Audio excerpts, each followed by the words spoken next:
Good evening, everyone. I am Shivani Thok and I welcome you all for the fourth week tutorial session for the course of Modern Digital Communication Techniques. So, as every tutorial, I'll start with recap of week 4 content, and after that I'll discuss the questions related to the content that was covered in this particular week. You're free to stop me at any point and ask your queries. I'll be happy to answer them.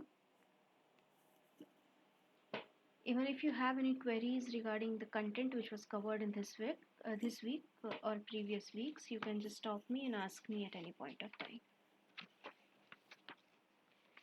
So let's start with the recap of week 4 content. Okay, so two major concepts were covered in this week.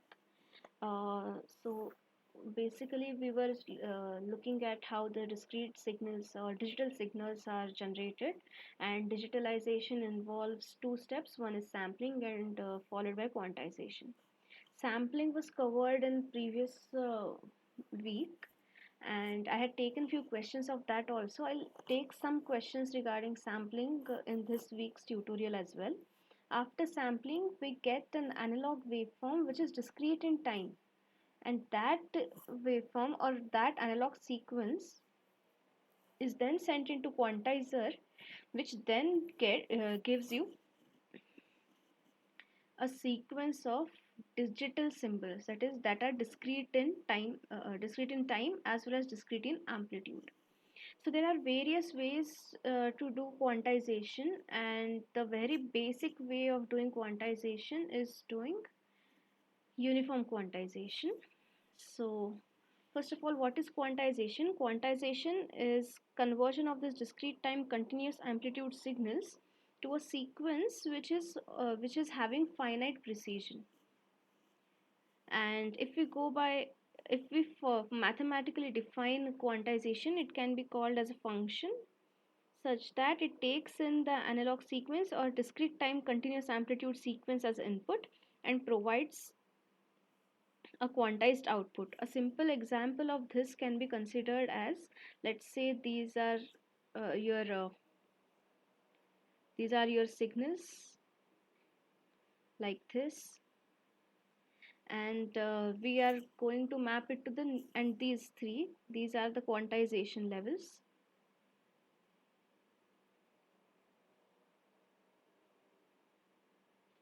So these are finite, and we are just going to map the signal to those finite levels only.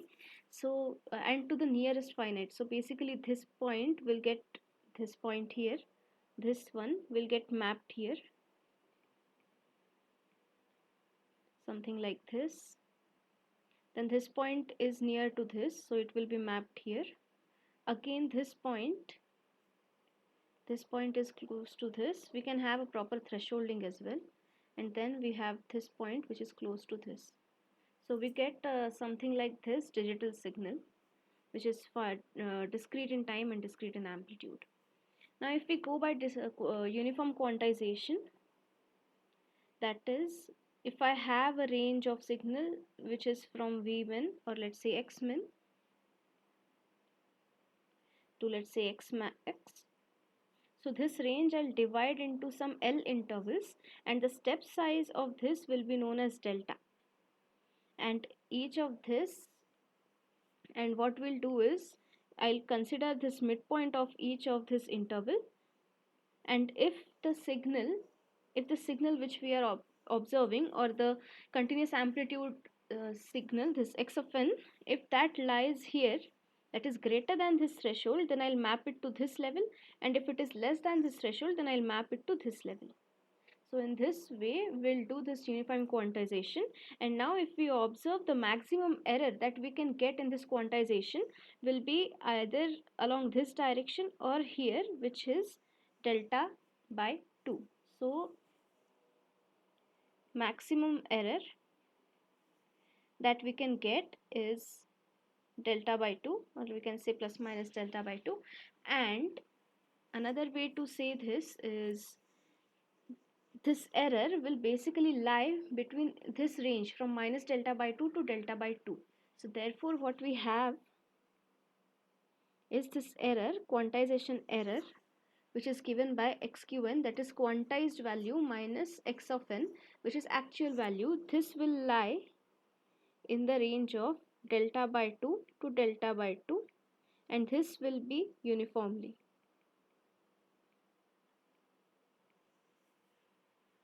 Next quantity that we have is this mean squared error, and this mean squared error is given as delta square by 12, where this delta is given as 2a upon 2 to the power b. This is an approximation, 2 to the power 2b, and yeah, this delta I can also write as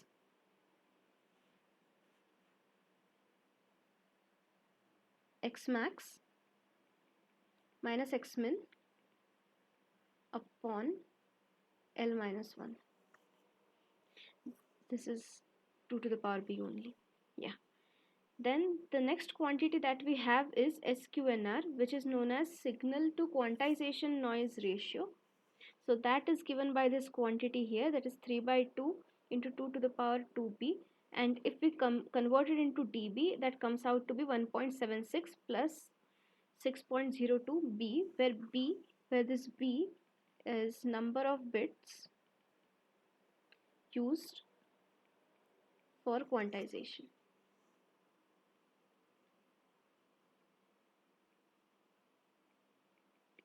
Okay. After understanding quantization, the next thing that was covered was characterization of signals. So any signal can be characterized based on various measures. For example, a signal can be characterized as a deterministic or random signal. It can be characterized as a continuous time or discrete time signal, or continuous amplitude, discrete amplitude signal, analog or digital signal. Next, we can say whether it is a band pass or a low pass signal. We can also classify it as an energy signal or power signal. That is, whether it has a finite energy or it has a finite power. So these are some of the characterizations that we are looking at, and majorly we will be dealing in this session, in this course. We'll look very closely in this course to band pass and low pass signal, and representation of band pass to its equivalent low pass signals, which is a very interesting thing and is very helpful in analyzing our communication systems. Next, in this character, after doing this, some fundamental concepts of signals were introduced, in which the basic signals like unit impulse and unit step were introduced. So this unit impulse, or let's say let's first start with unit step. This unit step is defined as ut, which is 1 for t greater than 0, and it is 0 for t less than 0, and at 0 there is a discontinuity, it's not defined there. And this unit impulse delta t is basically differentiation of this unit step function, and area under this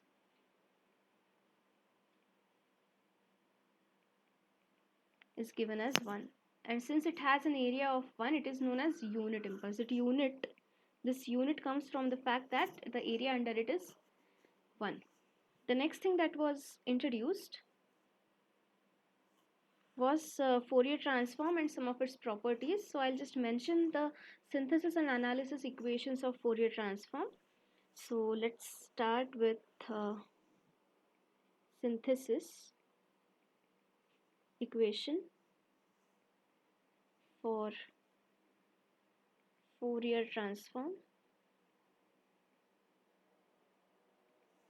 And this is basically how we will reconstruct your signal from the Fourier transform coefficients. So this is basically xt is given as 1 over 2 pi integral from minus infinity to infinity x of omega e power j omega t d omega. So this omega is basically angular frequency. If we go with Hertz frequency, then the same equation I can write as integral minus infinity to infinity x of f e power j 2 pi f df. So we can clearly see that this omega is basically 2 pi f. This is angular frequency. And now the other thing that we have here is getting this x of omega from xt, which is given by this analysis equation. So this is for this Fourier transform. We have analysis equation, and this is basically, if I have this x of omega, then it is integral minus infinity to infinity xt e power minus j omega t dt, and this x of f, if I go with this Hertz frequency, it is minus infinity to infinity xt into e power minus j 2 pi f t dt. Here also I missed writing t. Yeah. And next thing that was introduced was this Hilbert transform. This Hilbert transform basically introduces a 90-degree phase shift. So it introduces pi by 2, or let's say 90-degree phase shift. Its impulse response ht is given as 1 upon j pi t, and its Fourier transform, not j, 1 over pi t, and its Fourier transform hf is given as minus j signum function or sine function of f. We'll look at how this Hilbert transform works when we go for some questions in coming time. After discussing this Hilbert transform, the next thing that was introduced was equivalent low pass signal for a band pass signal. So basically when we have this band pass signal, it looks something like this. This is frequency. So I have this x of f here. So it somewhat looks like this. So if this xt is real and it is band pass, and this xt has a Fourier transform xf, then since it is a real, it is conjugate symmetric. That is, magnitude of xf is equal to magnitude of x of minus f, and angle of x of f is equal to minus times angle of x of minus f. So if we just look at this part, that is only at positive frequency components, since we know this property of conjugate symmetry, we can easily get the information what is happening here. That is, we get entire information of the signal by just looking at its positive frequency components. So we make use of this property, and then we just take this signal and bring it to low pass and construct its equivalent low pass signal. Okay, so we have seen the derivation of how the things are obtained, how the equivalent low pass signal is obtained, and other things. I have just listed the important formulas or some useful formulas which give the relation between the actual band pass and the equivalent low pass. So if this SLT is equal to xt plus jyt, which can also be written in the form of polar domain form, that is at into e power j theta t, where this at is under root of xt square plus y square t, and theta t is tan inverse of yt upon xt. Okay, now this st is the equivalent band pass, this st is basically the band pass signal, and this we can write in terms of the equivalent low pass signal as xt into cos 2 pi fct minus y sin 2 pi fct. It can also be written as real part of SLT into e power j 2 pi fct as mentioned here.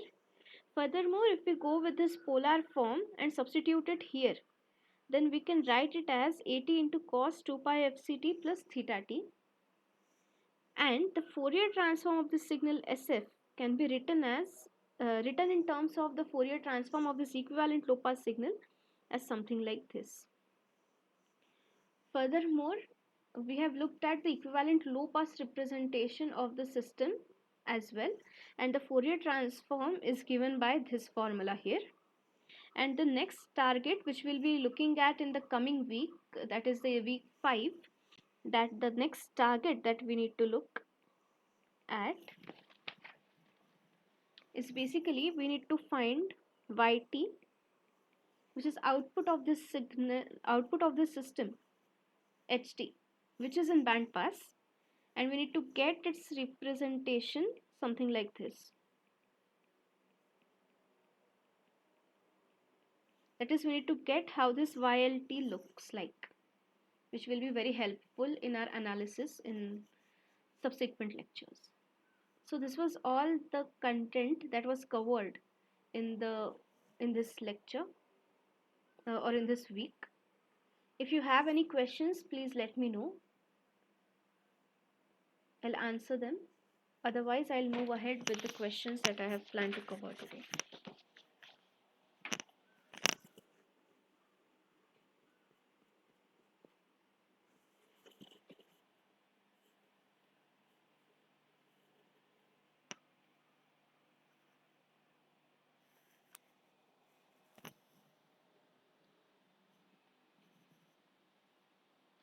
Okay, if there are no questions, then I'll go ahead with the questions or sample questions that I have planned to cover today. So, as I mentioned earlier, I'll start with the concept of sampling. I'll start with sampling and then I'll go ahead and have some quantization questions. And after that,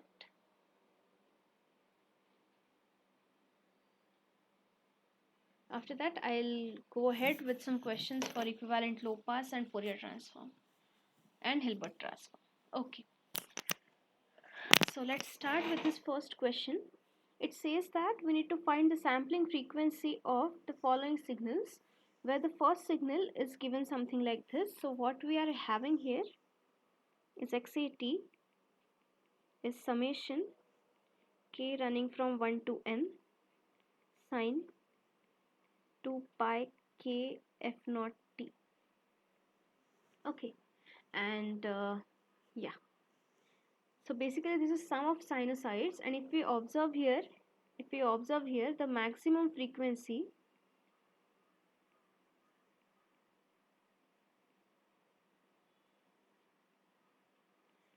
which is, let's say, f max, it is nothing but this n times f naught.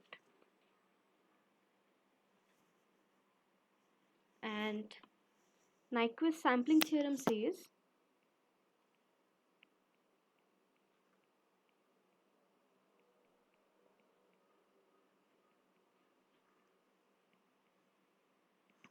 that we can reconstruct the original signal properly if the sampling frequency is greater than or equal to 2 times the maximum frequency present in the signal. And according to this, what we are having is Fs should be greater than or equal to 2 times n times f naught, which is equal to 2n f naught. So this 2n f naught is basically the minimum sampling frequency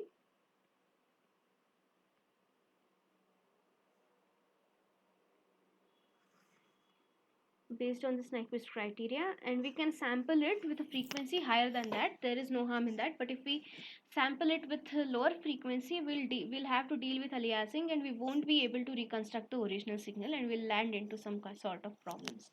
So that won't be an efficient thing to do. So according to this Nyquist sampling theorem, the minimum sampling frequency which we can use is 2n f naught, and basically the sampling frequency has to be at least equal to 2 times n f naught, which is the 2 times the maximum frequency present in the signal. Okay, let us look at the next question that we are having here. So what we are having is XAT is xt into cos 2 pi f naught t, and it says that this xt has a maximum frequency. It is mentioned that this xt, this is the maximum frequency of fm, and this fm is much less than f naught. Okay, so now if we observe carefully, this is some sort of modulation here that is going on, and basically this is multiplication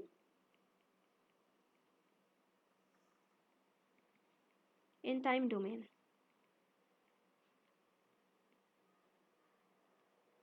And by the properties of Fourier transform,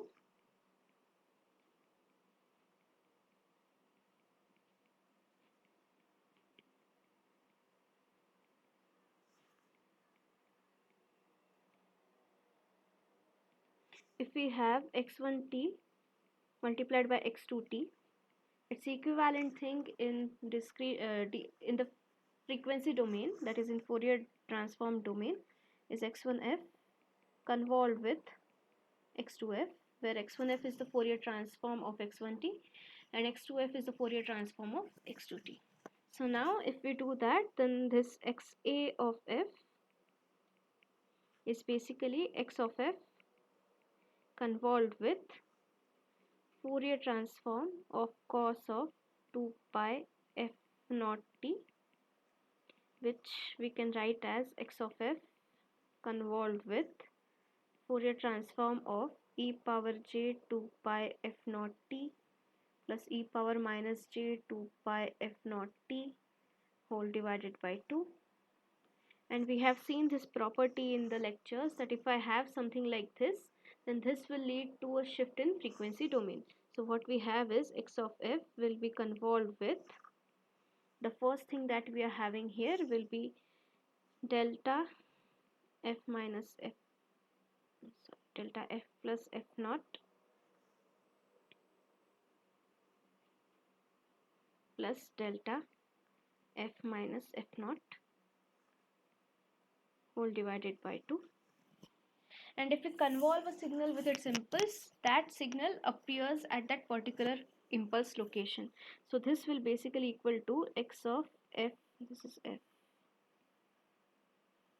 this is x of f plus f naught plus delta f minus f naught, sorry,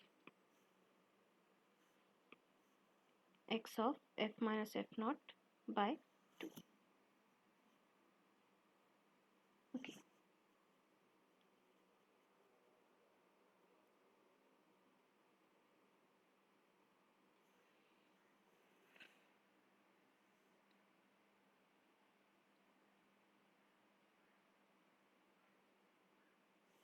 Is it clear? So now if we try to plot it, it will look something like this. So what I am considering is this x of f is something like this. This is fm, and this is minus fm, and now this will be available here, which will be a scaled version of this. So let's say this is without loss of generality is 1. So let's say this is 1 by 2, but now this is f naught here. So the maximum frequency that is available here, this will be f naught plus fm. So this is basically my maximum frequency, that is f max. So what we are having is, we have f max as f naught plus fm. Therefore fs should be greater than or equal to 2 times f max, which is equal to 2 times f naught plus fm.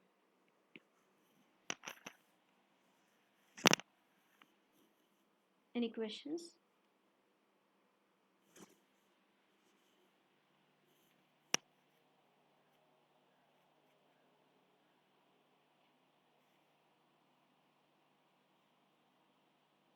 Okay, if there are no further questions, then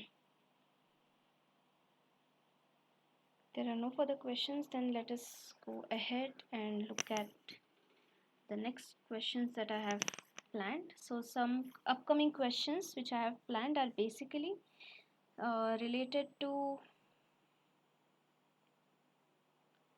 so these will be basically related to what do we call quantization. So the first question, so these quantization questions are basically very simple to deal with. It is uniform quantization, and all the questions will be related to SQNR, the number of levels that are required to sample and that kind of stuff. So this quantization questions are can be very easily dealt.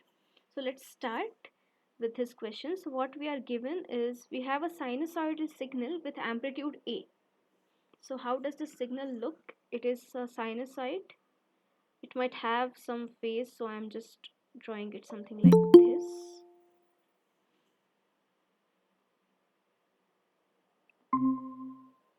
So what we are having here is we have a sinusoidal signal with amplitude A. So basically this amplitude is A minus A, something like this, and it is said that it is uniformly quantized. So basically it is uniformly quantized, something like this. So the quantized signal should look something like this.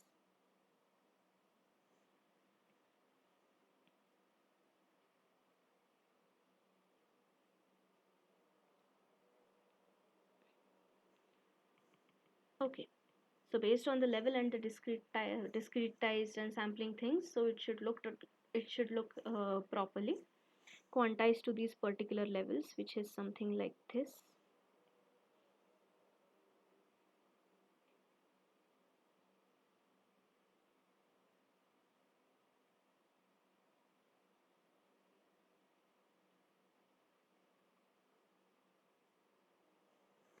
Okay, so now what we have been given is this SQNR is approximately 31.76 dB. So we have been given SQNR as 31.76 dB. And what do we need to find? We need to find the number of quantization levels. So we need to find what is L, where this L is basically number of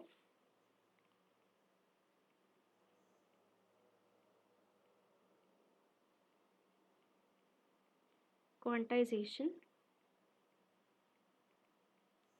levels. Okay, while revising the content, I have mentioned that this SQNR takes the formula as this SQNR is basically 1.76. SQNR in dB is 1.76 plus 6.02, so we can just approximately write it as 6 times B, where this B is number of bits required to represent each level.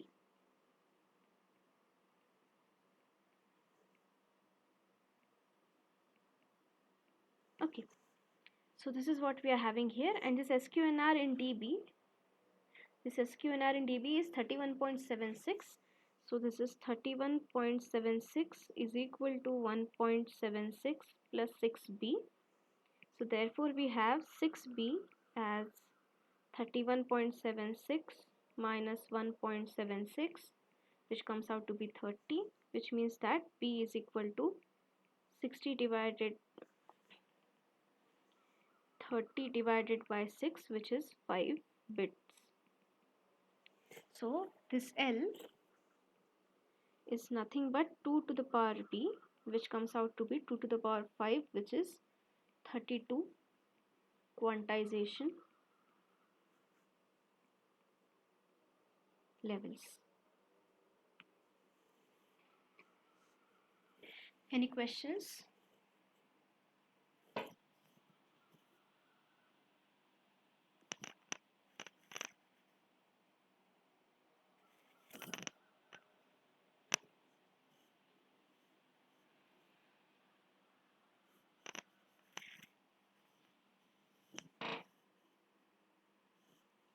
Okay, if there are no questions, then let's go ahead with the next question, which is again related to quantization. So what we are having here is,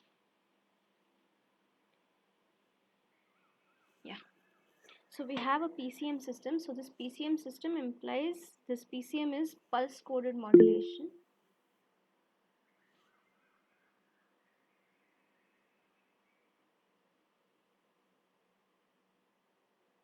Okay, so there is a question, if A is not uniformly quantized, whether the same steps are repeated.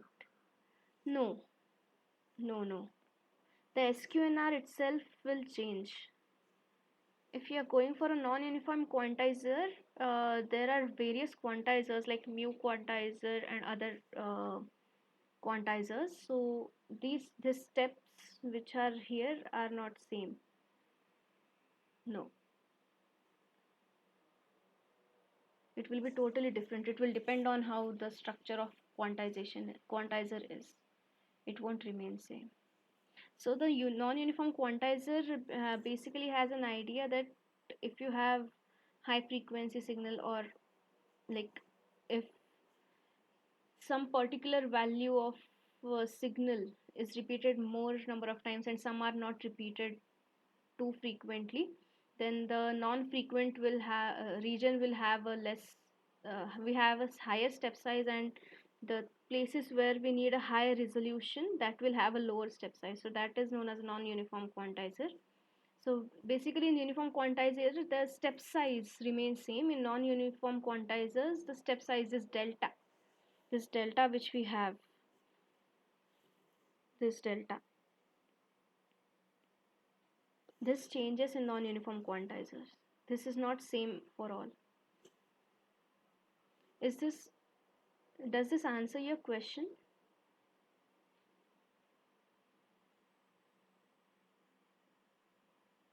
Okay, thank you. In this course we are dealing with uniform quantizers only, so we are not dealing with non-uniform quantizers right now. Okay, so let's go ahead with the next question. So what we are having here is, if a PCM system works for a range of plus minus 4 volts and is coded using 3 bits, we need to find the step size. So PCM system is equivalent to your uniform quantizer, and what is given is the signal. This signal basically varies from plus 4 to minus 4 volts.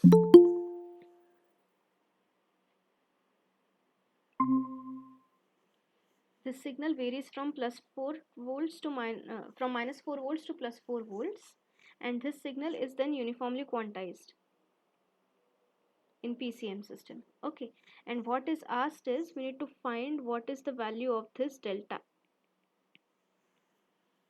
And we have seen that this delta is basically x max minus x min upon L minus 1.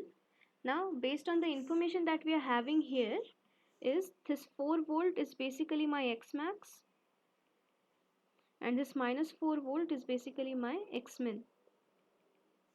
So what we are having here is x max is equal to 4 volts and x min is equal to minus 4 volts. And the next thing that we need to find is what is L.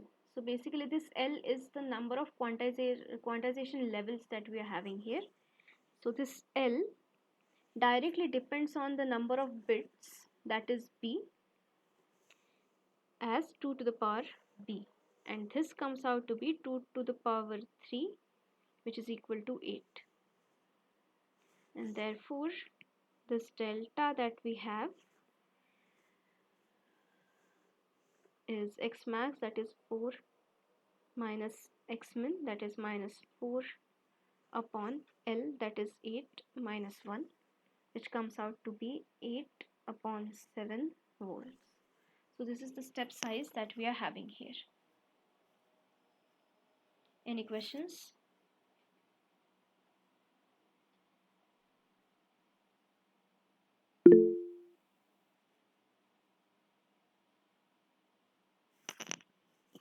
Okay.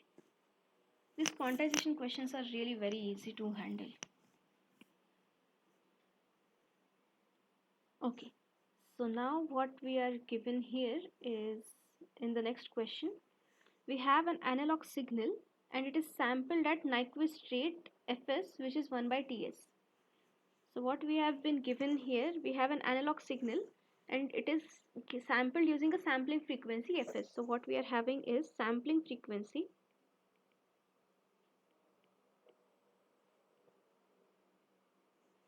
is Fs.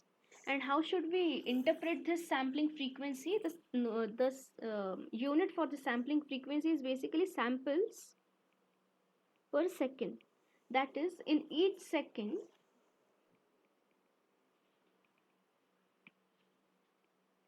or in other words, in 1 second duration,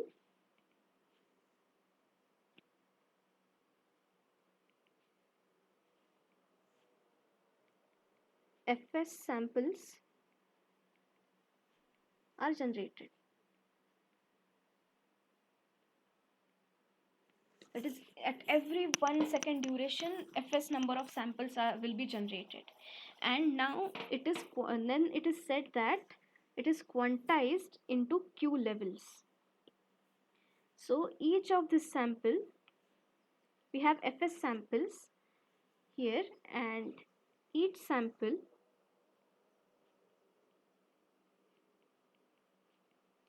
is quantized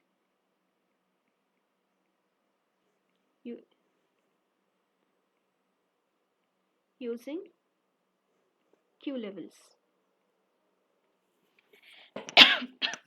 And what is asked is, we need to find the time duration tau for 1 bit of this binary coded signal. That is, if we observe carefully, these are q number of levels. So the number of bits for quantization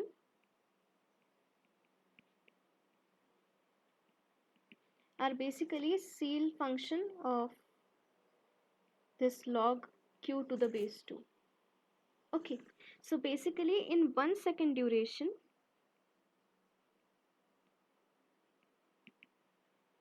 we have number of bits into number of samples, that is fs. So fs into log q to the base 2, these many number of bits. So these many number of bits are generated in each second. And what we need to find is, we need to find the duration of 1 bit of transmission. So if 1 second duration in 1 second duration we have these many number of bits, therefore 1 bit will take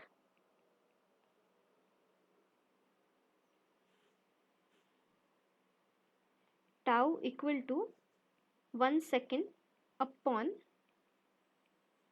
log q to the base 2 into fs second duration. So this is the time allotted, or time duration, or a bit duration. So we can call this time, this tau, as bit duration for this particular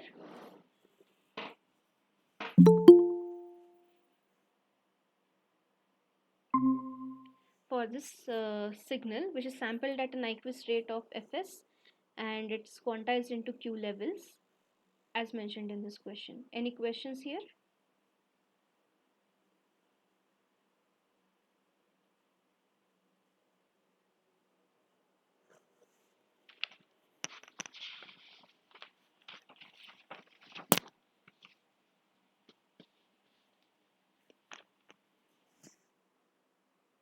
Okay, so okay, fine, I'll explain this entirely. I'll remove this thing and I'll explain it right from scratch. Okay, so what does this question say? It is said that we have an analog signal. So basically we have this XAT, and this XAT is sampled to get Xn, and this sampling is done at a sampling frequency of fs. Okay, so do you understand what do you mean by a sampling frequency? It means that that fs number of samples are generated in 1 second. So if I am sampling a signal with fs sampling frequency, then in 1 second fs samples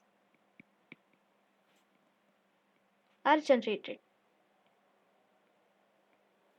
Okay, this is the information that we get from this first sentence here, and then it is said that it is quantized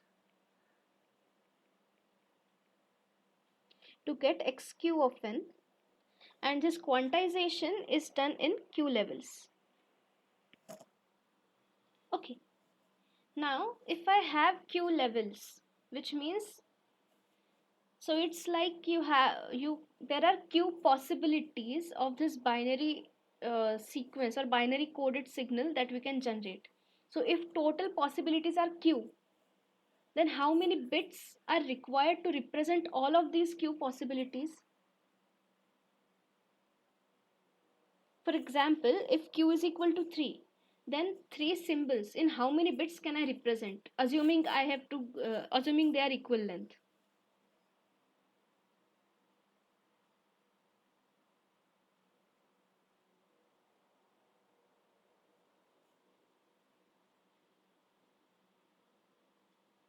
How many will you need? If I have 3 symbols or 3 different quantities or 3 different values, and I need to represent them using using bits. So if I have q equal to 3, 2 bits are sufficient. Or in general, this b is basically log q to the base 2 with a ceiling function. This is the same thing that we have done in fixed length coding. Here, this q levels indicate q symbols in an alphabet, and that entire alphabet I need to represent using fixed length coding.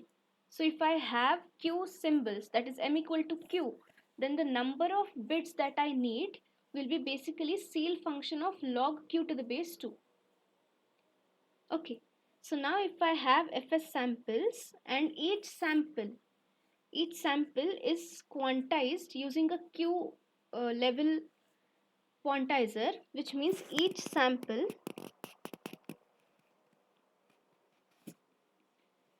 is represented by log q to the base 2 with a ceiling function, these many bits. Is this clear till this point?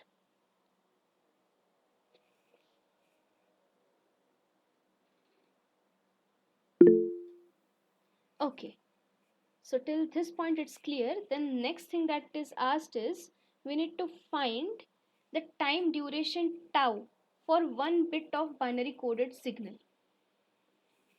So what is happening is, when I'm transmitting it, I'll be transmitting a binary sequence, that is 101110. So how much duration of time is occupied by one bit? So from this information, what we are getting is, in 1 second, we are having fs samples, and each sample is represented by these many bits. So if I have fs samples, then how many bits will I need to represent all of these fs? That will be simply fs multiplied by this quantity, right? So the number of samples,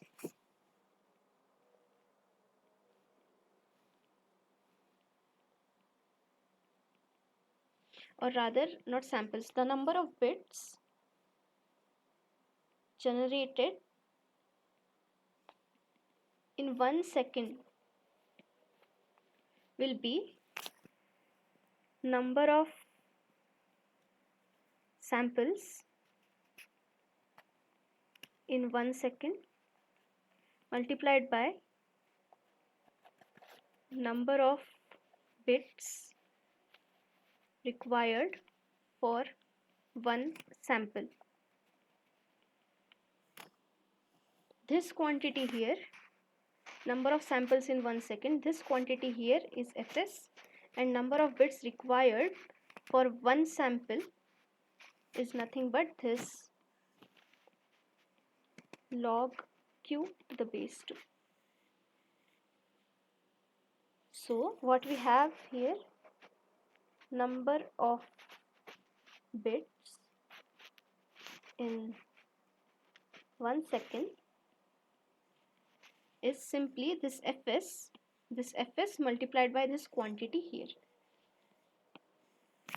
So we have it as fs into log q to the base 2, ceil function of it.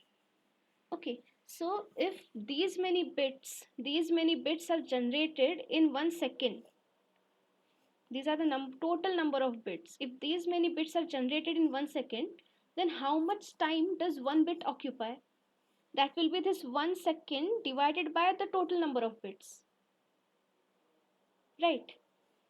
And that is what is being asked. So the time duration tau, which is occupied by one bit in this binary coded signal, is nothing but the total time, that is 1 second, divided by the total number of bits generated in that time, that is fs, into log q to the base 2.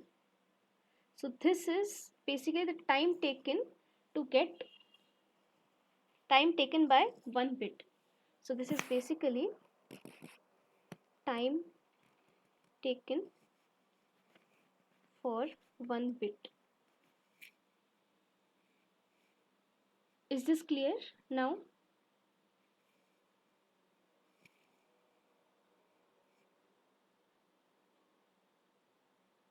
Okay. If it is not clear, you may ask me. There is no issue. If it is clear, then I'll go ahead with the next question.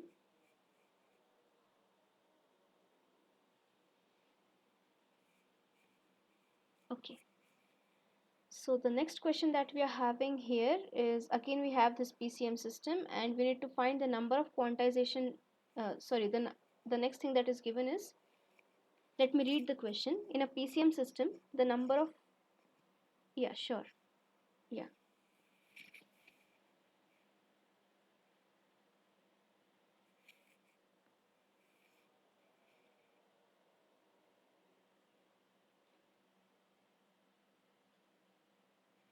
Let me know once you are done.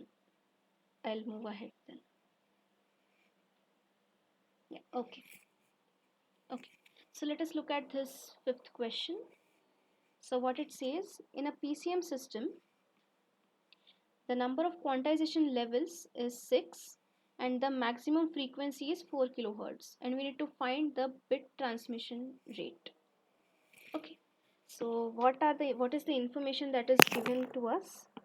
So we have this number of quantization levels and we have this maximum frequency of this signal, that is 4 kilohertz. Okay. So we have this L as 16 and F max as 4 kilohertz. So let us assume that this signal, this analog signal is sampled at Nyquist rate. So if this is the maximum frequency in that signal, then what will be the minimum sampling frequency or the Nyquist sampling rate? So that will be basically 2 times F max, which is 8 samples per second. And it is mentioned that each of this sample is allotted one of the quantization level, one of these 16 quantization levels. And if I have this L as 16, then the number of bits required to represent these are log L to the base 2, which is basically log 16 to the base 2, which I can write as log 2 to the power 4 to the base 2, which is nothing but 4 bits. So it means that each sample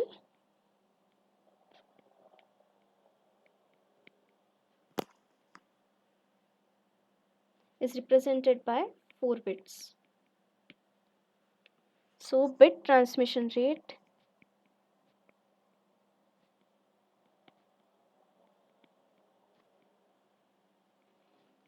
is basically how many number of bits you can transmit in 1 second. So this I can write as bits required per sample multiplied by samples generated in 1 second.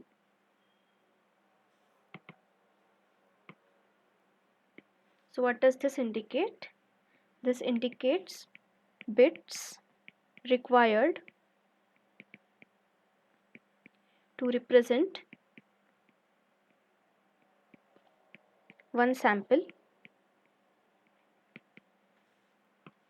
and this indicates number of samples generated in 1 second. So what do we get from here is this quantity bits required to represent one sample is simply this quantity here, that is 4 bits. That is, each sample is represented by 4 bits. So the first quantity that we have here is 4, and the number of samples generated in 1 second is nothing but my sampling frequency, which is 8 kilo samples per second. So that is simply 8k. So what we have here, 8 into 4, that is 32 kilobits per second. This is the bit transmission rate that we have. Any question?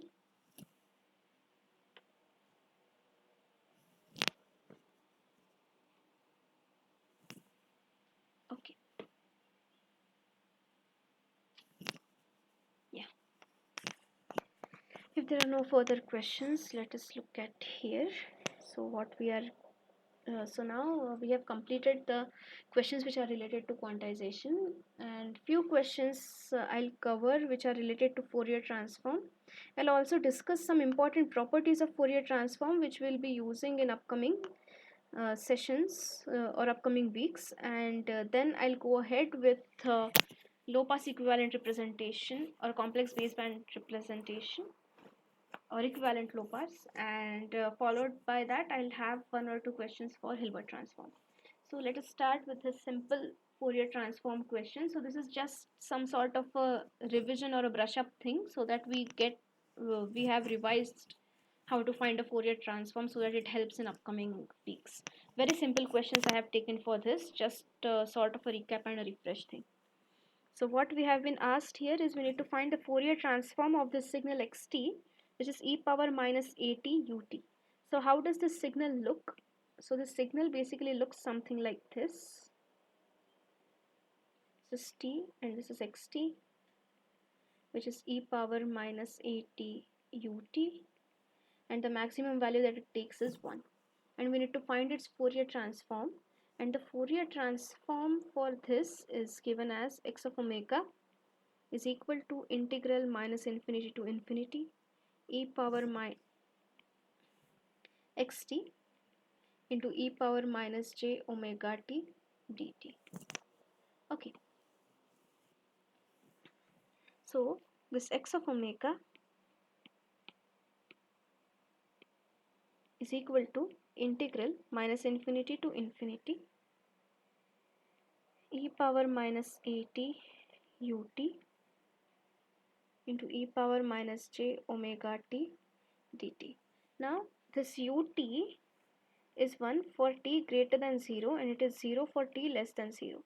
So the only range in which this integral will survive will be this t greater than 0. So what I can do is I can just drop this ut and make this integral from 0 to infinity. Okay, so this integral is equivalent to this, that is integral 0 to infinity e power minus at into e power minus j omega t dt. This I can write as integral 0 to infinity e power minus a plus j omega t dt.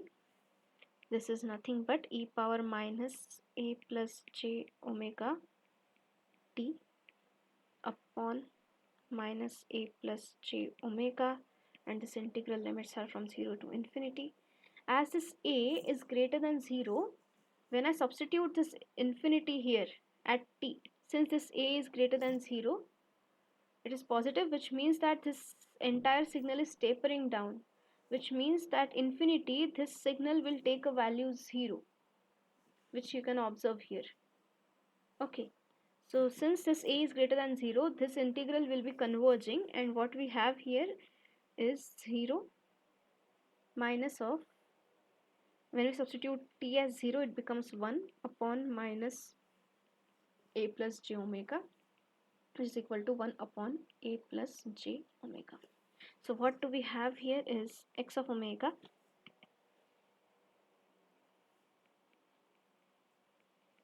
is equal to 1 upon a plus j omega.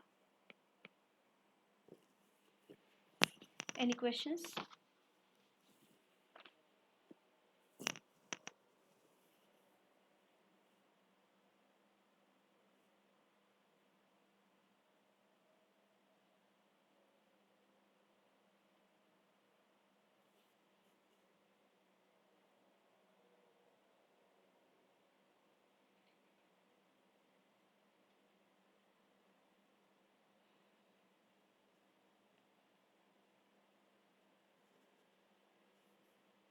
Okay, if there are no questions, then let us look at the second part of this question. So what it says is, we have the signal xt into t into e power minus at ut, a greater than 0.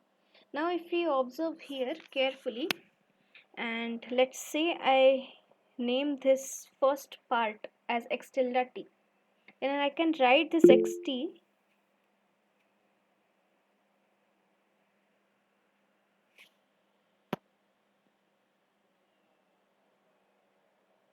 Yes. So what you are asking here is, if t is less than 0, then this entire equation becomes 0. Which equation? This one. This is not a function of t. But if you look at this, yes, this equation becomes 0 when t is less than 0. So what is exactly happening? Let me add page. So if we look at this part here, e power at, e power minus at, that equation goes, that signal goes something like this. So this is simply e power minus at. This point here is 1. And this ut,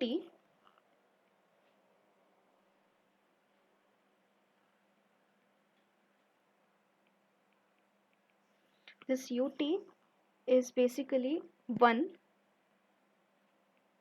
for t greater than 0, and it is 0 for t less than 0. It's something like this. And the resultant signal xt is simply multiplication of these two signals. And this multiplication is pointwise multiplication. That is, these points will get multiplied together. This one and this one. This one and this one. These two will be multiplied together. Like, it will be a pointwise multiplication. So what we can observe here is this range here, this part will get multiplied with 0. This part here will get multiplied by 0, and this part for t greater than 0 will get multiplied by 1. So the resultant signal that we are having after multiplication is simply this. It is 0 here and 1 here. Is it okay? So this is basically e power minus at ut.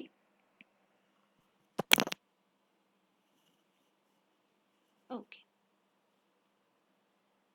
If that is clear, then let us look at the second part of this question. So if you observe carefully, these two signals are related. So if I say that this first part is, let's say, x tilde t, which is e power minus at ut. So this xt I can simply write as t times, or if we observe carefully, this part here is simply x tilde t. So this xt I can write as t into x tilde t. Okay, so let me name it as equation 1. Now let us try to understand what is the Fourier transform in general for the signal t into x tilde t. So for that, what we'll do is, let's say we have this equation x of omega as integral minus infinity to infinity x tilde t, say it is x tilde omega, Let us look at the Fourier transform of this x tilde t in general, which is integral minus infinity to infinity x tilde t into e power minus j omega t dt. And let us differentiate this with respect to omega. So consider dt omega of x of omega, which is, now this integral is a function, is with respect to t, so I can take this differentiation inside. So I have this x tilde t into dd omega of e power minus j omega t dt. This comes out to be integral minus infinity to infinity x tilde t e power minus j omega t into minus gt dt. Okay, so I'll tell, just 1 minute. Let me complete the proof, you will understand it. dd omega x tilde of omega is now minus infinity to infinity. I can take this j outside. X tilde t. So what we have here is t into x tilde t into e power minus j omega t dt. I can take this j to to left hand side, so we have j upon dt omega x tilde omega is equal to integral minus infinity to infinity t times x tilde t into e power minus j omega t dt. Now if you observe carefully, now if you observe carefully, this equation here is basically Fourier transform of this signal. So this is basically Fourier transform of t into x tilde t. So this is basically, and this t into x tilde t was xt. So this is basically xf. So as we know what is the Fourier transform of this x tilde t from previous question that we have obtained here, and if we know this generic property of t into x tilde t, if I know the Fourier transform of x tilde t, then I can just obtain it by differentiating the Fourier transform of x tilde t and then simply multiplying it by a j. Then there is no need to solve the entire integral for this Fourier transform. So what I can do here is this x of omega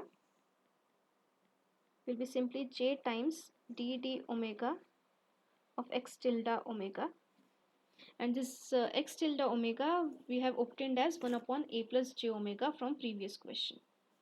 So this is equal to j times dd omega of 1 upon a plus j omega. This we have obtained from previous question or previous part of this question.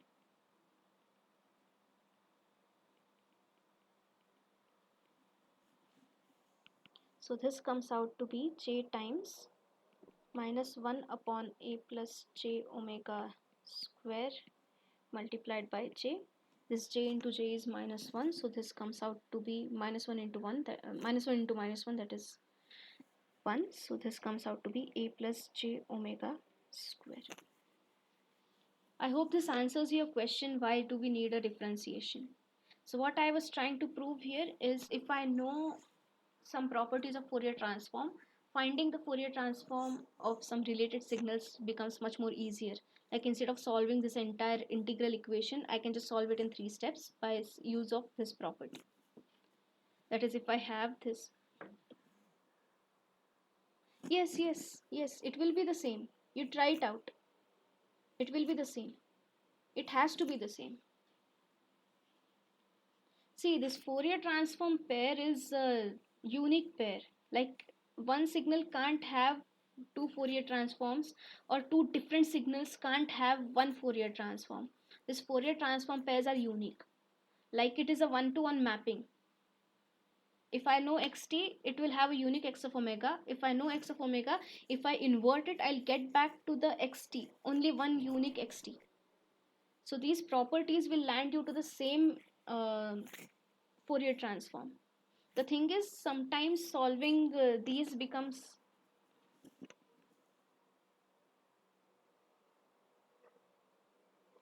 Generally, when you solve these questions, like if you solve these questions in a signals and systems course, you can just see it like, okay, once you take this course, the signal e power minus at ut is a very standard signal, and generally the Fourier transform of the standard signals are known, like e power minus at.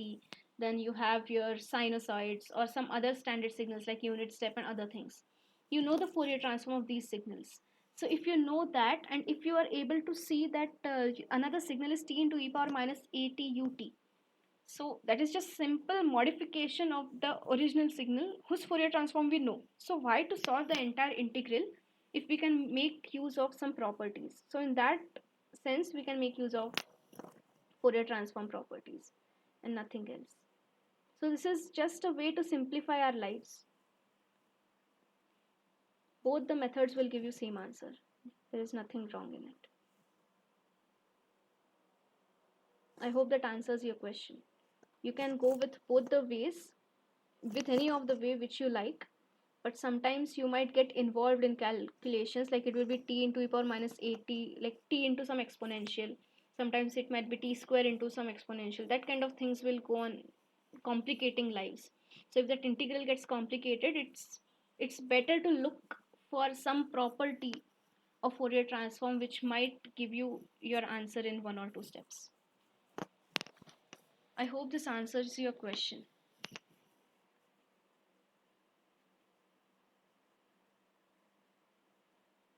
Yeah, okay, thank you.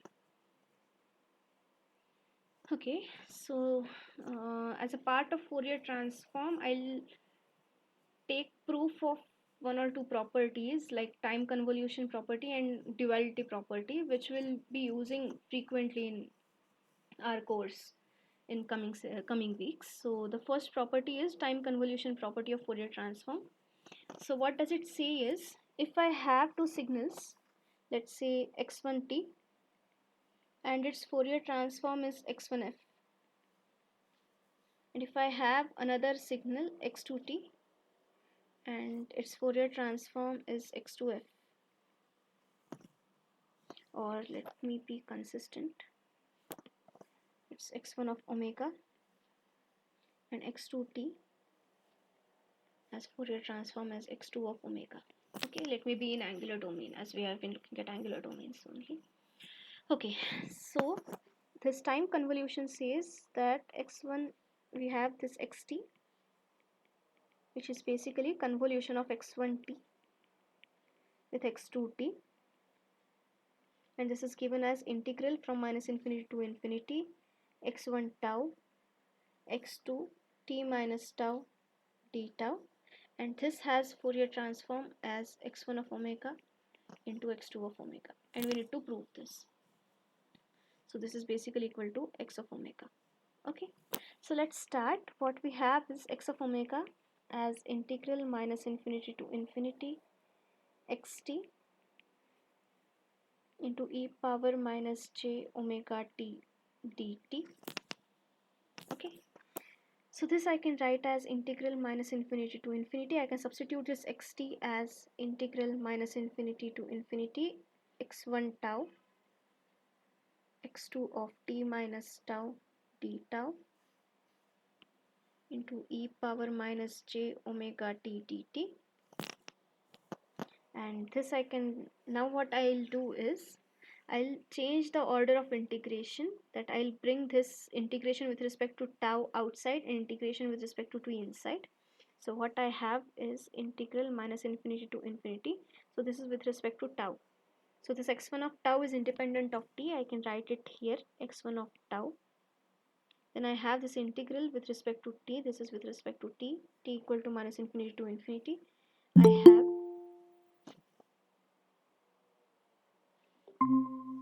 I have x2 of t minus tau into e power minus j omega t dt d tau. Okay, now let us look at this integral only. Let us take this out. Let's say this is I. So this I is equal to integral minus infinity to infinity x2 of t minus tau into e power minus j omega t dt. And let's say I have t1 equal to t minus tau, which means t equal to t1 plus tau, and dt1 is equal to dt. So, and furthermore, since it is from minus infinity to infinity, the ranges remain same. So we have here integral from minus infinity to infinity x2 of t1 into e power minus j omega t1 plus tau dt1.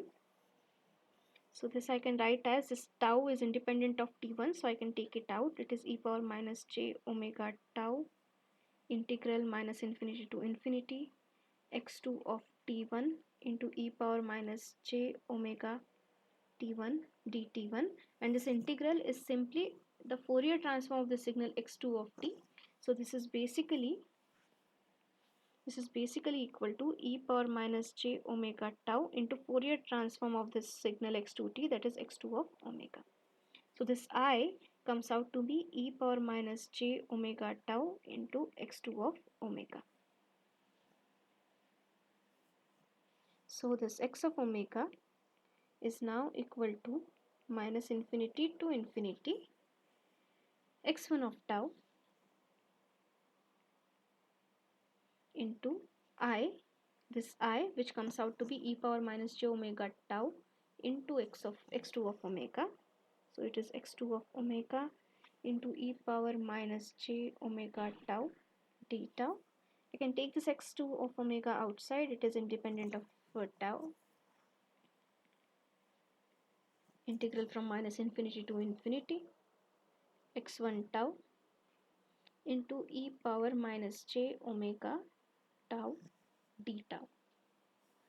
And again this integral here is simply the Fourier transform of signal x1t, which is x1 of omega. So this comes out to be x1 of omega into x2 of omega. So what we have obtained here is, if I have convolution in time domain, then it results in simple multiplication in frequency domain. I hope this is clear. Any questions?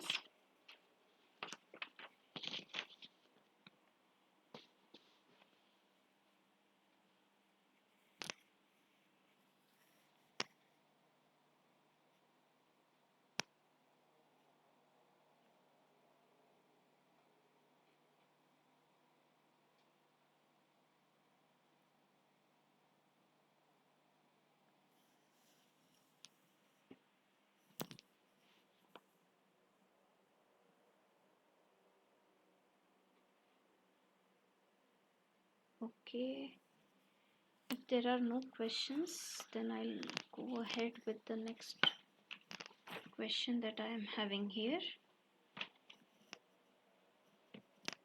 Okay, so we need to prove the duality property of Fourier transform. So what does this duality property give us? Just let us look at that. So if I have a signal xt, and let's say it has a Fourier transform as x of omega. Now this x of omega is also some function. Now let's say that function is a function of time. Then we need to find what is the Fourier transform of this signal if it is xt in time, capital Xt in time domain. Okay.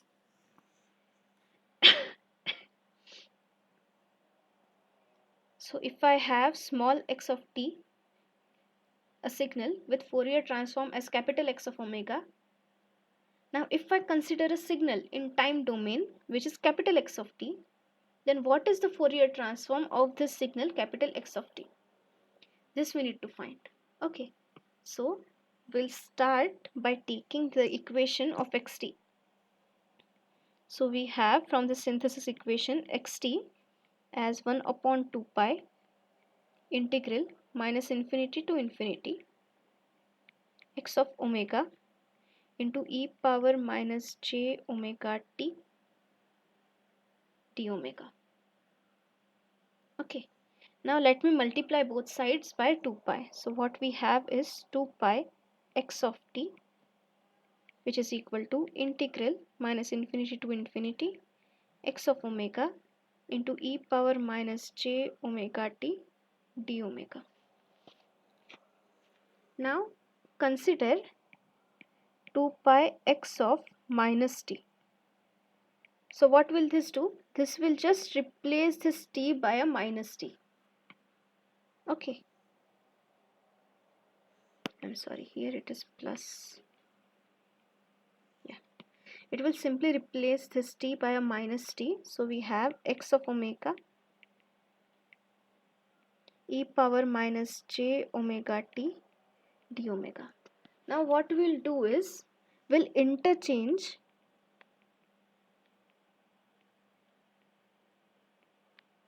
the variables t and omega in this equation.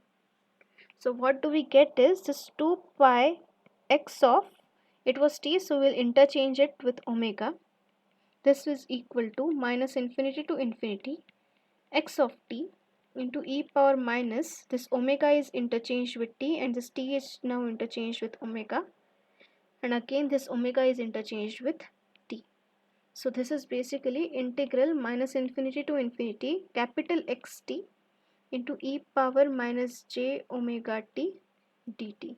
And this thing here is simply the Fourier transform of capital X of t, which is basically obtained as 2 pi small x of minus omega. That is, it is a scaled version of the signal that is here x with omega, but now with a flip in time domain, flip in dependent variable, sorry, independent variable. Is this okay?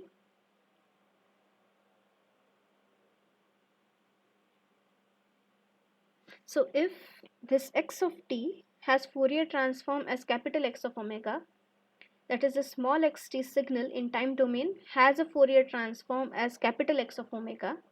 Now suppose I have this signal xt, capital Xt, which is the same form as this x of omega, then the Fourier transform will be related to the signal xt as a scaled version 2 pi into x of minus omega. So this becomes very easy, like in filter design and many other concepts. So it's very simple to analyze what happens many times. This duality property helps. Any questions?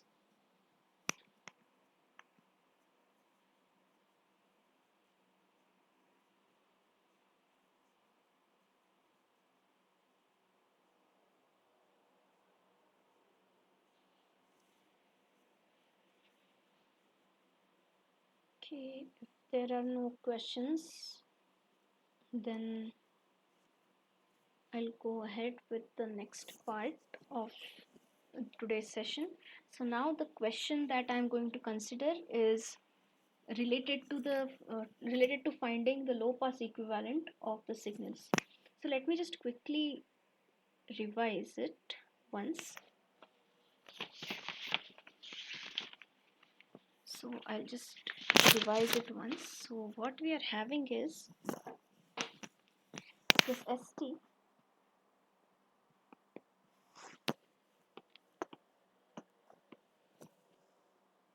ST is baseband or bandpass. Sorry, not baseband, it is bandpass signal, and SLT is its equivalent low pass, and it is also known as complex baseband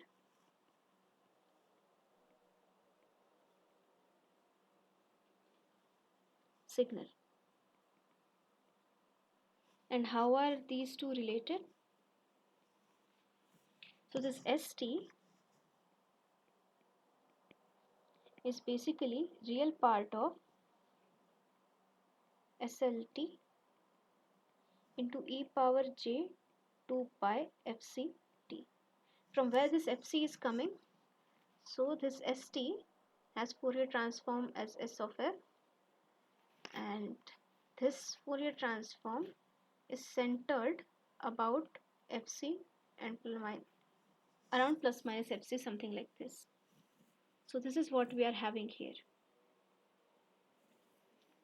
So this st is basically real part of slt into e power j 2 pi fct. I am not going in the going for derivation of this, but this has been covered in lecture, so just have a follow up of that thing as well. Now suppose this slt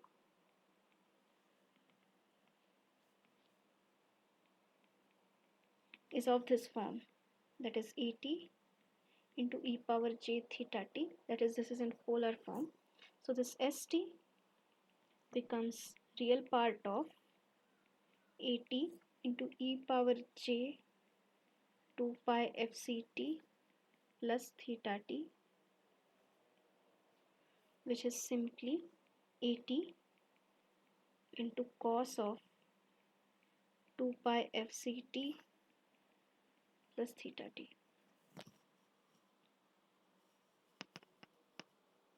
Okay, and if this SLT is xt plus j times yt, then this st is basically equal to real part of xt plus j times yt multiplied by this e power j 2 pi fct. I can write as cos of 2 pi fct plus j times sine of 2 pi fct. So the real part of this will be this xt getting multiplied by this quantity here, and this jyt getting multiplied by the quantity j sine 2 pi fct. So this will be basically equal to xt into cos 2 pi fct into plus jyt into j sine 2 pi fct, which is simply minus yt into sine 2 pi fct. So this equation 1, 2 and 3, we'll try to make use of these equations and try to find this SLT, that is equivalent low pass representation of the signal ST. So in this question what we have been asked is we need to find the low pass equivalent of the following signals. So this SMTs that are given here for different values of M, these SMTs are basically baseband, sorry, not baseband, these are basically band pass. So these SMTs, these SMT here, these are band pass, and we need to find SML of T for each of these. Okay, so we'll try to use the equations that we are having here, 1, 2 and 3. Okay, so the first question that we have been given here is SMT is equal to cos of 2 pi fct plus 2 pi m minus 1 upon m. Okay, so if we look at these forms here, that is 1, 2 and 3, what are the possible forms which are much easier to look at? So with first observation we can say that we can go with this form here, that is at into cos 2 pi fct. So from equation 2,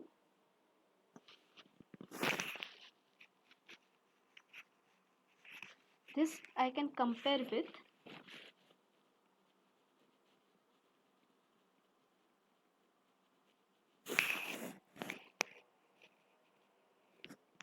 at into cos 2 pi fct plus theta t. So what we can say is this at is equal to 1 and theta t is equal to 2 pi m minus 1 by m. Okay, so what we are getting here, this SMLT is basically AT into e power j theta t. So this comes out to be 1 into e power j 2 pi m minus 1 by m. So this is what we have obtained here. So this is one way of doing it. We can also make use of the formula that is in equation 1. So if we do that, what we can do is, using 1, we can write this SMT. This cos of, like we have this cos x, or if we look at this signal e power gx, we can write it as, yeah, yeah, previous slide.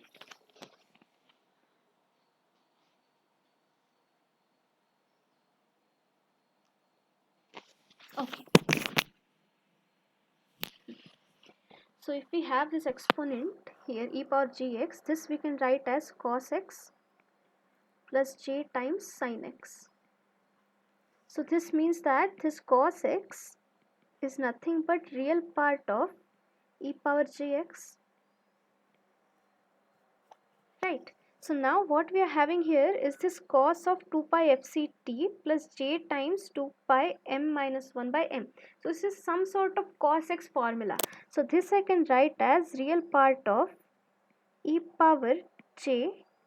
This entire thing is x here. So this is j 2 pi fct plus 2 pi m minus 1 by m. This I can split this as real part of e power j 2 pi m minus 1 by m into e power j 2 pi fct. Now if you compare with this equation 1 here, if you look at this equation here, it is SLT into e power j 2 pi fct and its real part, right? So if we compare it with that, this thing is simply my SMLT. So this part here is nothing else but SML of t. So what we have obtained is SML of t as e power j 2 pi m minus 1 by m. Is this clear?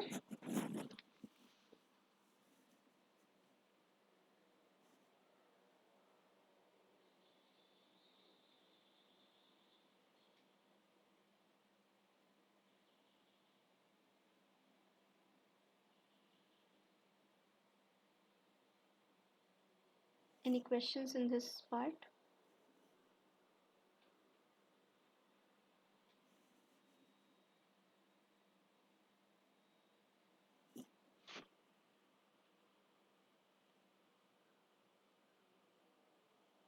Okay.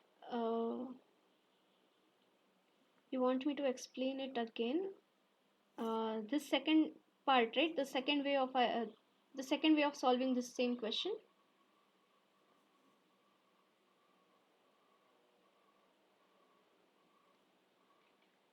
Swati, is this part clear? The first part? Okay. So this part you want me to. Okay. So I'll just erase this. Okay. Now you observe this part we are solving. You look at this. This takes form cos x. Right. Now you look at this exponent e power gx. This I can write as cos x plus j times sin x.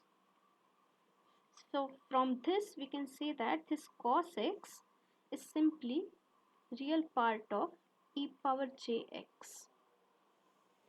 Means this cos x I can write as real part of e power gx, where this x is this argument that this cos is taking. And what is x in our case? This entire thing here is x. Whatever I have highlighted is x. Okay. So now I can write this SMT, which is cos of 2 pi FCT plus 2 pi m minus 1 by m. This I can write as real part of e power j x, where this x is this entire thing here. This entire thing is x. So this is e power j 2 pi FCT plus 2 pi m minus 1 by m. This I can write as real part of, I can separate it. This is j times 2 pi FCT into e power j times 2 pi m minus 1 by m. Just rearranging it. So this is basically equal to real part of e power j 2 pi m minus 1 by m into e power j 2 pi FCT. Now look at this form here. This first equation, this form. What is it? Real part of SLT into e power j 2 pi FCT. So this SMT, this I can write as real part of SMLT into e power j 2 pi FCT, and this is coming from equation 1. Now if you compare this and this, what can you say? We can clearly say that this SMLT is equal to e power j 2 pi m minus 1 by m. Is it clear? So this factor here is basically equal to this SMLT. So what do we have is this SMLT is equal to e power j 2 pi m minus 1 by m. Is it okay now?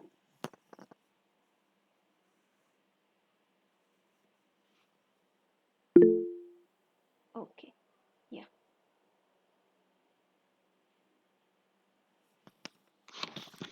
Okay, so let's go ahead with the next part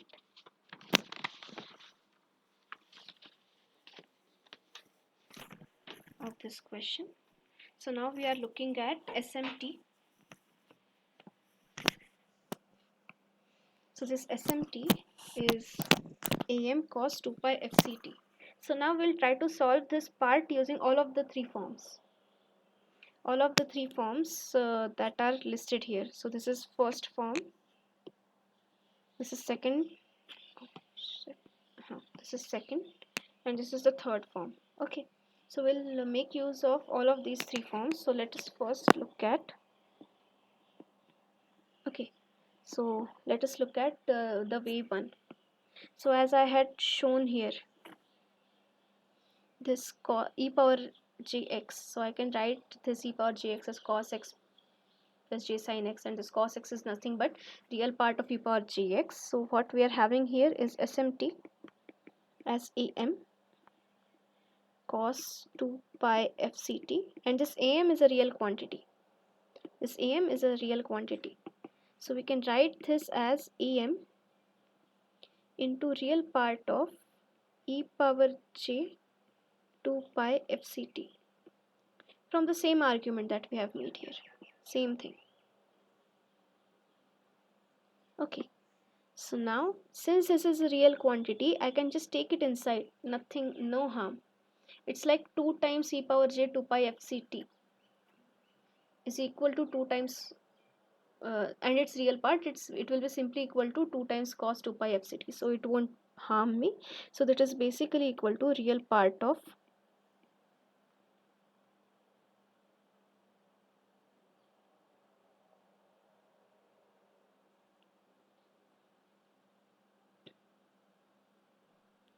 it is generic for all the m, or any value of m, it will give you same results. Like you put m equal to 1 2 3 4 5 6 7 8 till m, you will get the result. Actually, the signals that I have considered here are very special cases which are used in communication. Okay, so when you will look at some in upcoming weeks, you will look at some digital modulation techniques. So in that you will look at similar signals where the first one will be for um the first one is basically PSK, phase shift keying. The second one is amplitude shift keying, and the third one is quadrature QAM signals, that is quadrature amplitude modulation. So these are related to communication systems. So these are special signals, and these basically indicate some m points in that particular thing, particular constellation or particular signal set or particular symbols. So this m basically indicates the number of symbols that I am sending. So these are special signals that I have considered here. So I'm doing this on purpose that it will be easy for you to understand what exactly is happening and how to relate this low pass equivalent with whatever we are doing in the upcoming weeks. So yes, whatever I have solved here is the same process for any value of m ranging from 1 to capital M. I hope that answers your question.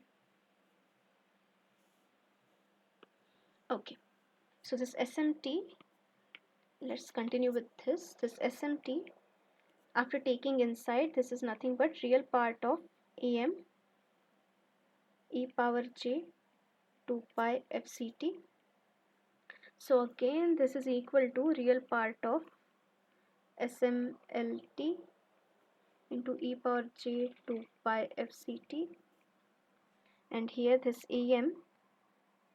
So if we clearly see here that this Em is basically equal to my low pass equivalent.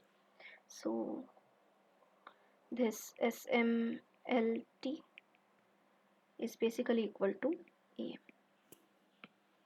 Now we can do it using the second form. What is the second form? It is nothing but this AT into cos 2 pi fct plus theta t. So if we compare,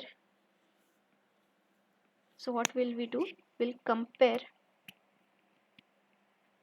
with AT into cos 2 pi fct plus theta t. So here AT is equal to Am and theta t is equal to 0. If we look here, the phase component is 0 and the amplitude component is Am. So this SMLT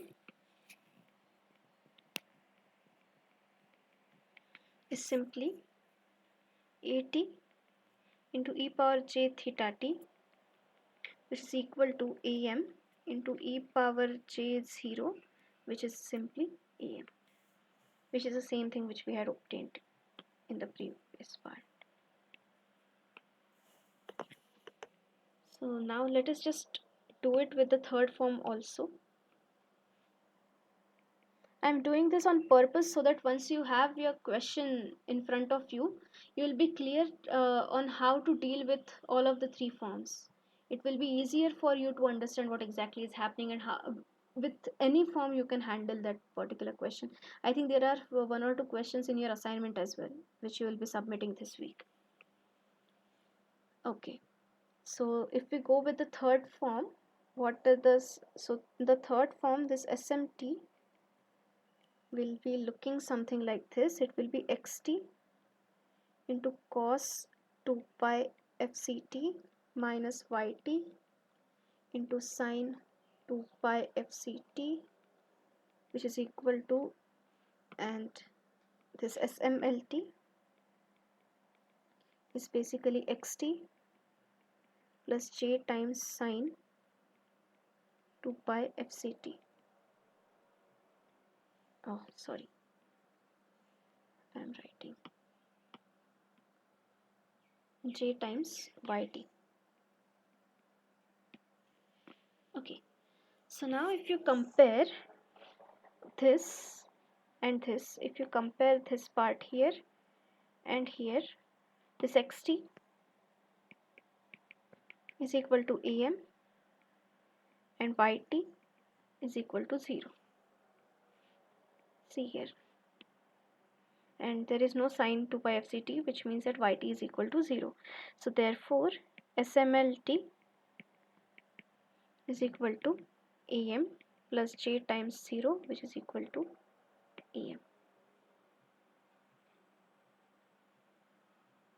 Any questions?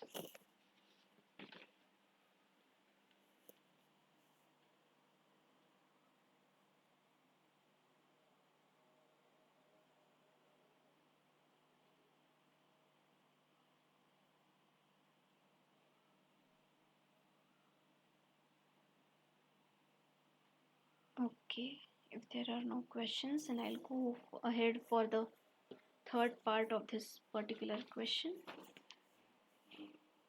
So what we are having here is we have this SMT,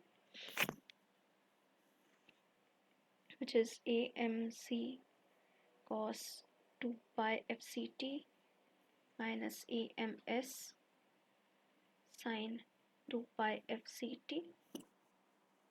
Now let us compare this with SMT, that is a third form, that is XT cos 2 pi FCT minus YT sin 2 pi FCT.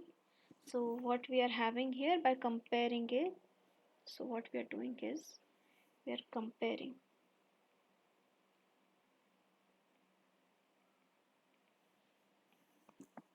okay. So we have XT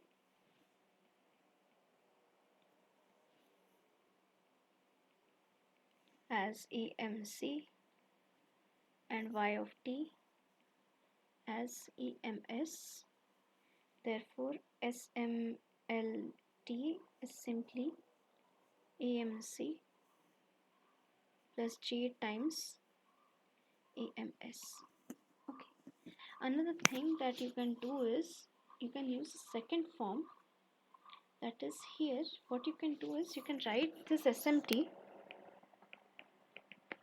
as real part of AMC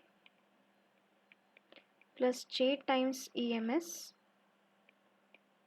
into cos 2 pi FCT plus J times sin 2 pi FCT. You can clearly see this is AMC into cos 2 pi FCT and JAMS into J sin 2 pi FCT. These are the only two terms that will survive. All the other terms will go to 0. So this is simply real part of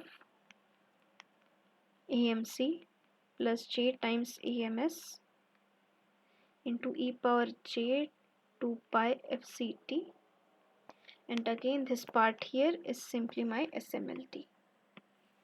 So this part here is simply SMLT. I hope this is clear.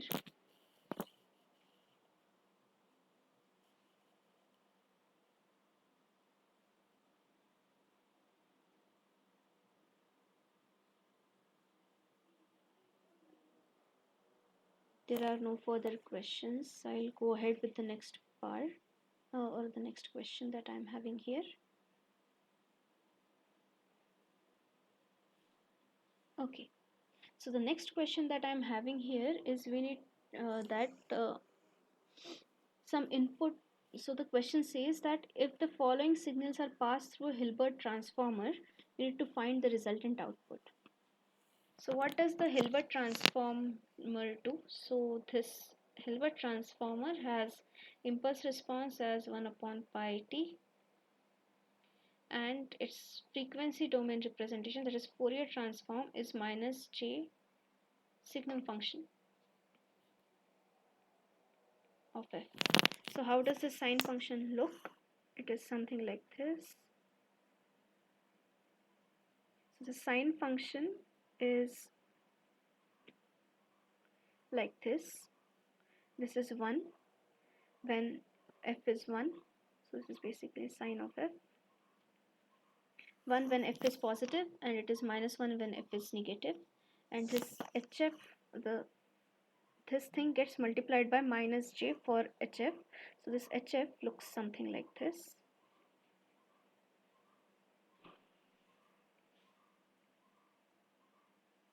This minus j. There is slight abuse of this representation, but it helps anyway.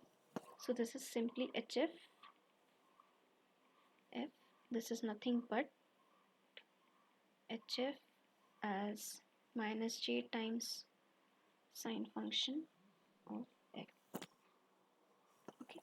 So now what we need to do is we need to find so this first thing, let's say this xt is given as sine 2 pi fct, and this is being passed through this Hilbert transform, and we need to find yt. And it was shown in our session that this is simply convolution from minus infinity to infinity x of tau upon pi times t minus tau d tau. Now solving this equation is very complicated. So instead of looking at this thing, what we'll do is we'll use the property of Fourier transform, that if I have, so this thing is basically xt convolved with ht. So if I have convolution in time, the frequency domain representation y of f will be simply multiplication of the individual Fourier transforms. We'll make use of this property and then try to find this y of f, and then we'll invert it. We'll invert it back to get my yt. So what we'll do is we'll first find this y of f and then invert it to get yt. Okay. So if that is the case, then let us try to, we know what is hf. So what we need to do is we need to find the Fourier transform of this sine function here. So what we need to do is we need to find Fourier transform of sine 2 pi fct. So this I can write as Fourier.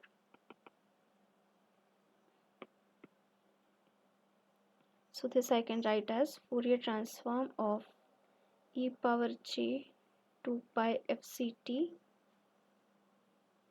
minus e power minus j 2 pi fct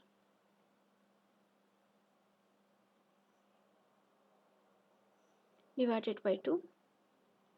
Okay, and it was discussed in class in weeks that if I have this signal e power j omega naught t, e power j omega naught t, then the Fourier transform of this is simply delta omega minus omega naught.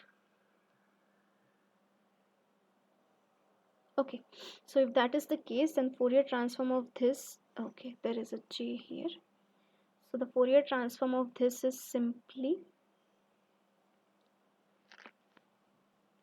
delta,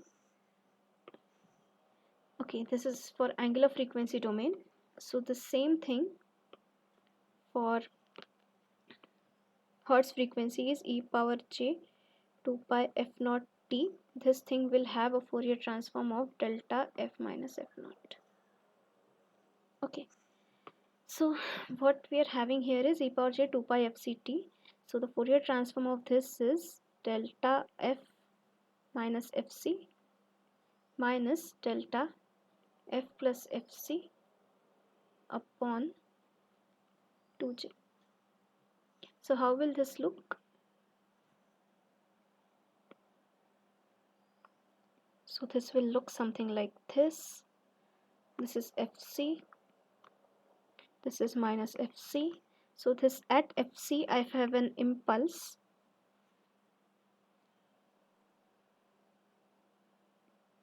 of 1 upon 2j, and at minus fc I have an impulse of minus 1 upon 2j.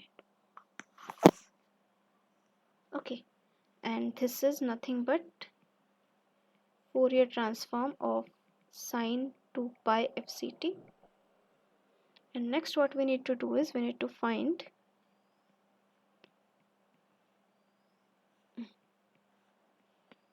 we have the Fourier transform of this Hilbert transform, which is something like this. That is, it is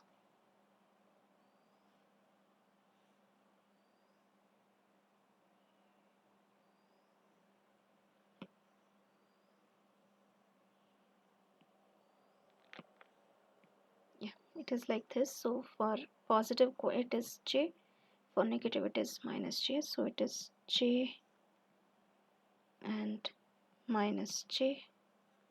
So basically if I multiply these two, what I get is something like this. So this minus j gets multiplied by this here, so I have at fc I'll have minus j into minus j into 1 by 2, so minus 1 by 2 at fc. Similarly this minus 1 by 2 j is getting multiplied by j, so I have another impulse as minus 1 by 2 at minus fc.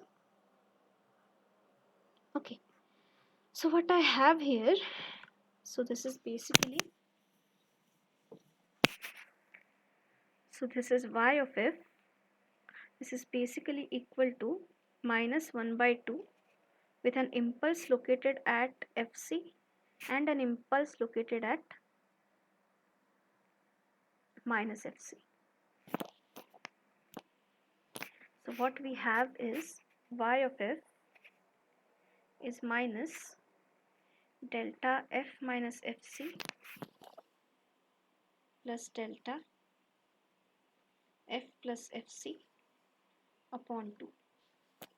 Now if we do inverse Fourier transform and use the same property, that is delta f minus f naught has a has an inverse Fourier transform as e power minus j 2 pi f naught t, then the inverse Fourier transform of this delta f minus fc will be e power j 2 pi fc t, and for this it will be e power minus j 2 pi fc t by 2, and this quantity inside the bracket is simply cos of 2 pi fc t.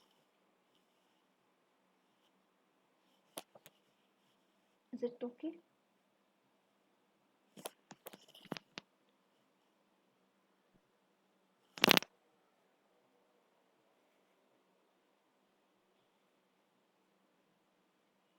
Okay, let's look at the second part of this question. So now here my input to the Hilbert transformer is this cos 2 pi fct plus cos 8 pi fct. So I'll have to find the Fourier transform of this. So let's say this is xt. So the Fourier transform of this signal xt is simply Fourier transform of e power j 2 pi fct plus e power minus j 2 pi fct plus e power j 8 pi fct plus e power minus j 8 pi fct whole divided by 2. So again using the same property that e power j 2 pi fct has a Fourier transform of delta f minus f naught. So what we have here is delta f minus fc plus delta f plus fc, then this is j 2 pi f naught, so it will be j 2 pi 4 fc, so this will be delta f minus 4 fc plus delta f plus 4 fc whole divided by 2. So if we plot it, what we are having here,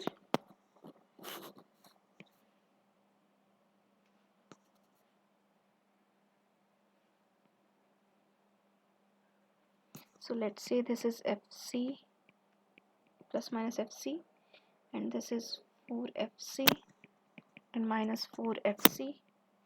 This is Fourier transform of xt, and what we are having here is this part del. We have an impulse of 1 by 2 here, 1 by 2 here,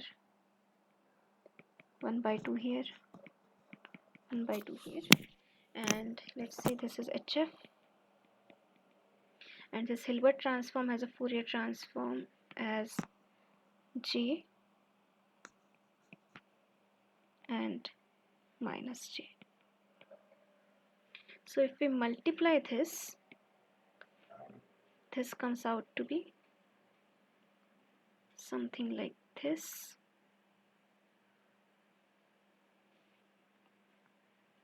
So the negative frequencies get scaled by J. So let's say this is minus FC, FC, 4FC, minus 4FC. So what we are having here is, this is J by 2, J by 2, and this is minus J by 2 and minus J by 2.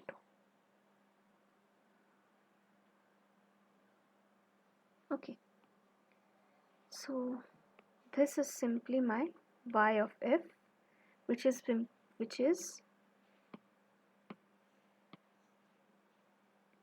HF multiplied by Fourier transform of xt.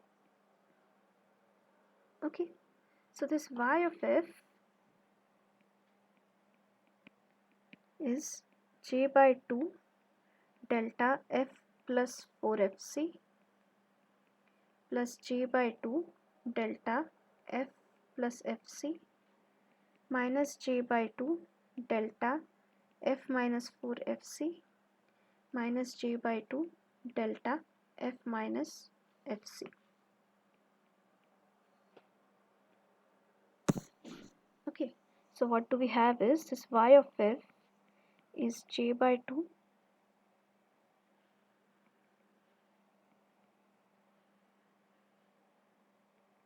delta f plus 4fc plus J by 2 delta f plus fc minus J by 2 delta f minus 4fc minus J by 2 delta f minus fc, which I can also write as 1 upon 2j minus 1 upon 2j delta f plus 4fc minus 1 upon 2j delta f plus fc plus 1 upon 2j delta f minus 4fc plus 1 upon 2j delta f plus 4f, delta f minus fc. Therefore yt, if I take inverse Fourier transform and use the same property, the inverse Fourier transform of delta f plus 4fc is nothing but e power minus j 2 pi 4fct. So this is minus 1 by 2j e power minus j 8 pi fct minus 1 upon 2j e power minus j 2 pi fct plus 1 by 2j e power j 2 pi 8 pi fct plus 1 upon 2j e power j 2 pi fct. Now combine these two terms, this one and this one. So these two are basically e power j 2 pi fct minus e power minus j 2 pi fc 8 pi fct divided by 2j. So this is basically sine 8 pi fct, and if we combine, so this is this term, and if we combine these terms, this one and this one, so this is basically e power j 2 pi fct minus e power minus j 2 pi fct whole divided by 2j. So this is nothing but sine 2 pi fct. So this is what we are having here.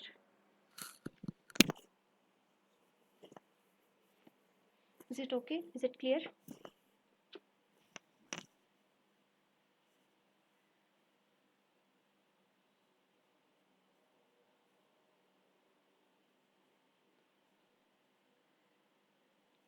Okay, if that's clear, then let us go ahead with the last part of this question. So now, okay, so this is what we are having here. This is xt, and we need yt, which is equal to xt.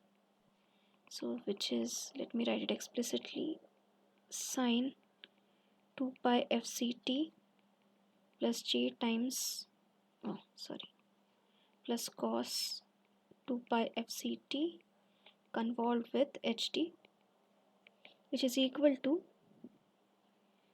sine 2 pi fct convolved with ht plus cos 2 pi fct convolved with ht. Okay, now if you look at the first part of this question, that is exactly what we are looking for. This is exactly what we are looking for. So this is basically equal to what we had found out here is sine 2 pi fct convolved with ht, and that we had obtained as minus cos 2 pi fct. Okay, so this part here, the first part that is here,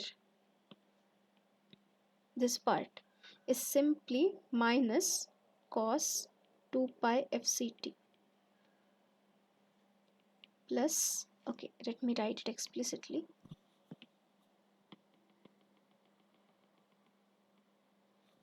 So from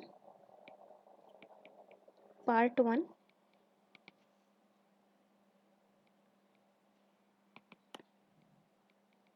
sine 2 pi fct convolved with ht is simply minus cos 2 pi fct.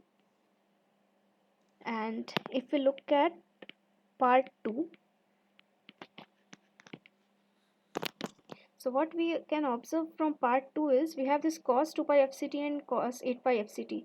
So if I just ignore these terms and just concentrate at this is simply my cos 2 pi fct's Fourier transform, and this is what we'll get here, which means the only two terms that will survive are these two. That is, only these two terms will survive. That is whatever there is in this blue, whatever is highlighted in this blue. So what we can see is from part 2, cos 2 pi fct convolved with ht is simply sine of 2 pi fct. Therefore, this yt is equal to minus cos 2 pi fct plus sine 2 pi fct. Any doubts in this question? This was the last question that I had planned to cover today. If you have any questions throughout this session, please let me know and feel free to ask. If there are no further questions, then you're free to leave the meeting. Thank you for attending today's session. I'll wait here for 2-3 minutes. If you have any questions, please ask.